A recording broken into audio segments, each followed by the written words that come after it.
ইসলামের দৃষ্টিতে মহিলাদের যে কোনো পেশায় অংশগ্রহণ করা জায়েজ কিনা? মহিলাদেরকে আল্লাহ রাব্বুল আলামিন ভেতর নিয়ন্ত্রণের জন্য বলেছেন, ছেলেদেরকে বাহির নিয়ন্ত্রণের জন্য বলেছেন। আল্লাহ তাআলা ভাগ করে দিয়েছেন এবং শরীরটা এমনভাবে তৈরি করে দিয়েছেন তার জন্য বাসাটা উপযোগী। বাচ্চার দুধ আল্লাহ তাআলা তার শরীরে রেখেছেন এবং মাসিক অসুস্থতা আল্লাহ তাআলা তাকে দিয়েছেন। আবার কিছু সুবিধা এবং মানসিকতা তার মধ্যে আল্লাহ দিয়ে দিয়েছেন, ফিতরত সৃষ্টিগত স্বভাব দিয়েছেন, এগুলো বাসার জন্য উপযোগী। এখন আজকের দুনিয়া বলতেছে না না, ঘরতে বাইর করে ফেলা মহিলাদেরকে।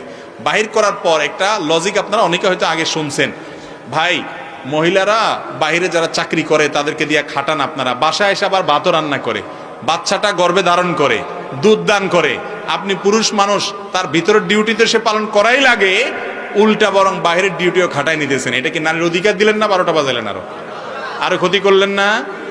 মনে রাখবেন, মহিলাদেরকে বাসায় রাখবেন সম্মানের সাথে। হ্যাঁ, কোনো মহিলা যদি বাসা কাজ করতে চায়, কাজের ঘরে নিষেধাজ্ঞা নাই, তিনি নিজের জায়গা থেকে কাজ করবেন। বাসা থেকে মানে এই না যে